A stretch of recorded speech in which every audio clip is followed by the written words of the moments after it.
Lâu không hết rồi.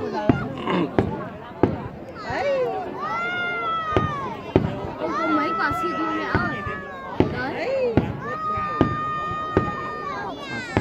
Sư quả xịt đi lại.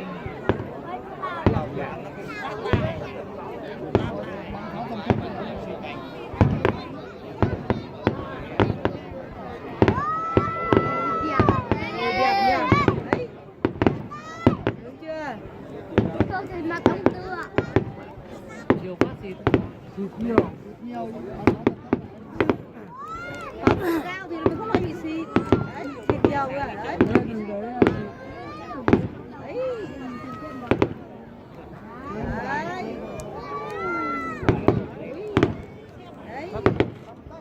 Có tầm thấp.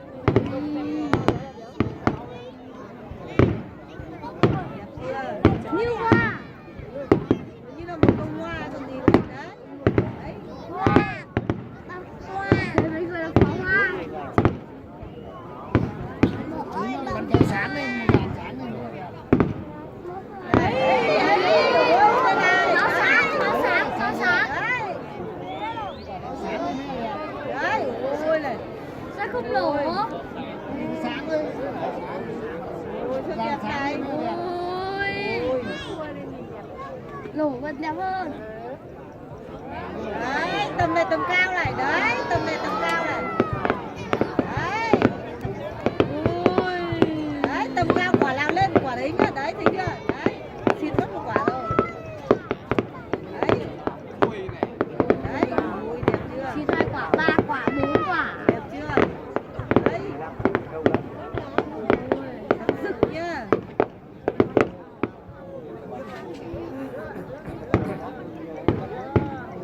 Ôi long lánh. Đấy, nhìn cho khi là như sao ấy.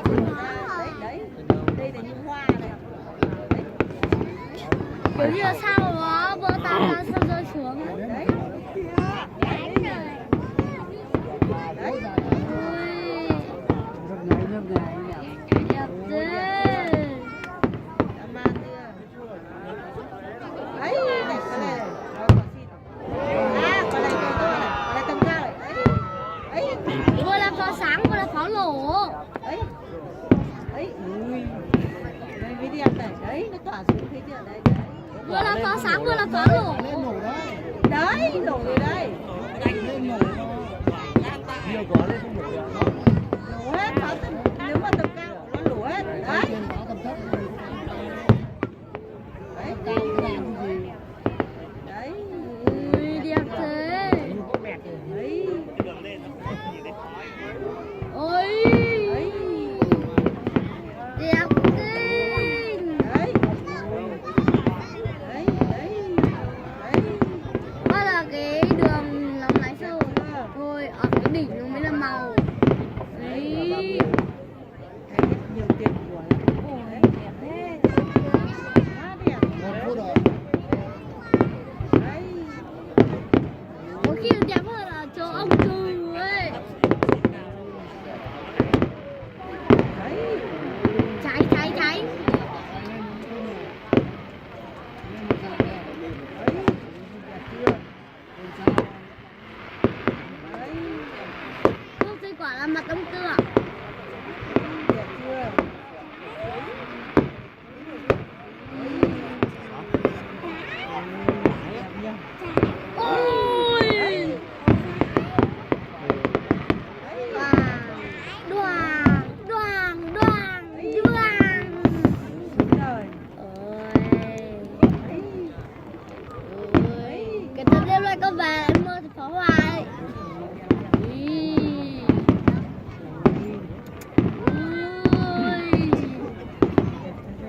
trời có khói sao rồi? Ngoài đây cái đèn nó dọi đấy. Một chùm ấy kia. Ôi, hình trái tim. Con lấy cái gì hình trái tim? Đấy, hình trái tim ngược ở ngoài. Ôi, thì cái này mới đẹp này đấy. Ôi, này, cái tỏa này. Chim sỏ bay tứ tung. Ôi, chưa bao giờ đẹp bằng năm này đấy mẹ ơi. Đẹp nha. Ôi, ôi.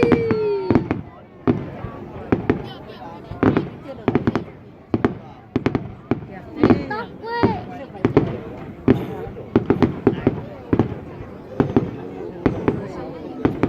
Đẹp tí. Nhiều quả xịt. Ôi đấy nó rũ xuống đẹp chưa này. Ấy. Ôi, ôi, ôi, ôi,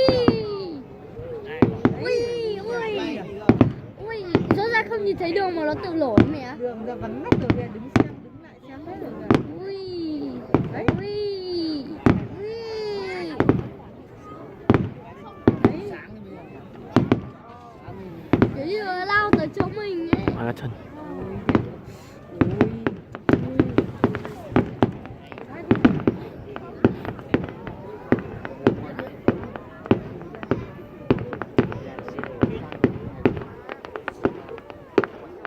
Đấy mẹ. Đấy. Cái này là đẹp này. Đấy.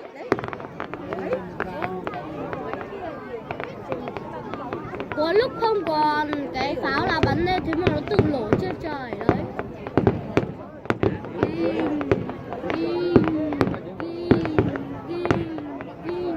Mình nhìn vòng mây đằng sau kìa. Đẹp. Đấy, không có cái gì bắn lên đấy. Kia là có kia không có. Đấy. Bắt đây có lần không có mà nó tự nổ mình nhỉ? Đẹp thế nhỉ.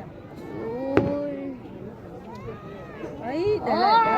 Cái này mới đẹp này. Đấy, thấy chưa? Nó tỏa ra đẹp chưa? Kinh. Đấy. Quá đẹp. Thành như mẹ mà lăn có Những là một bông hoa ấy. ngoài mẹ chắc gọi lý. Hoa ly. Ôi. Lên trời xanh, lên trời đỏ, bây giờ lên trời cam, lên trời thắng. Đấy. Ôi. Ôi.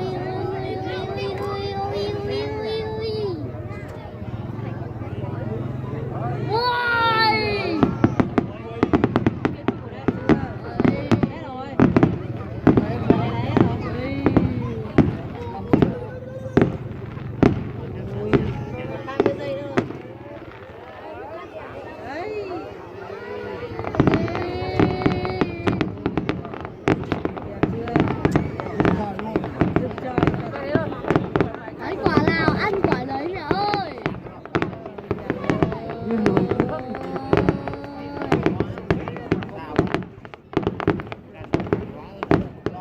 Đường biết đứng lại xem hết rồi kìa. Thế rồi.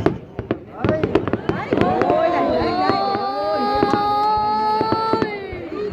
Đấy, đẹp chưa? Đấy. Kết thúc. Đấy.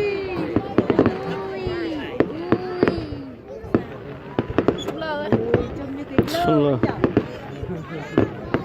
Đấy, đẹp chưa?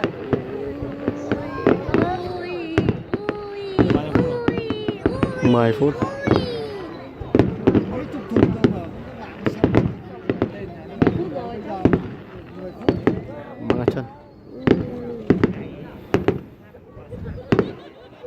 Trái tim, đúng rồi, có hình trái tim hẳn hoi rồi mẹ ơi. Thấy chưa, mà rồi hình trái tim.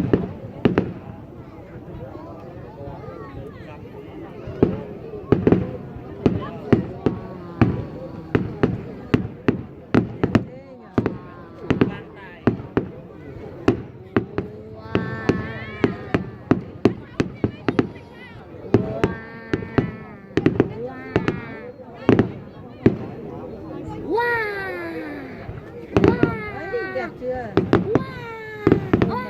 Hoạt hết. Chắc là 15 phút.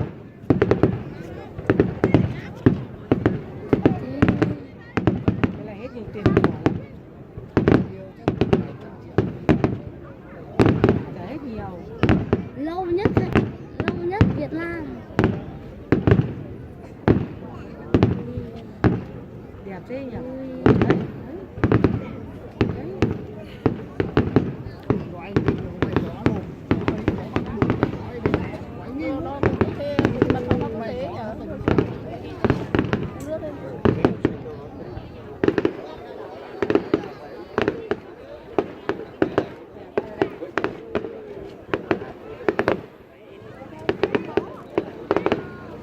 Nhìn tháp kìa. Ui, chỗ này biển đấy. Đấy, đấy. Ui.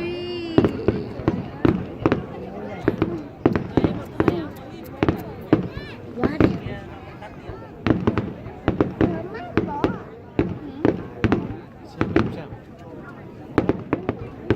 Tôi không biết thưởng thức cái đẹp đâu, chụp ảnh không bao giờ hẳn hoi mà đi. Thế nhỉ. Ui, ui.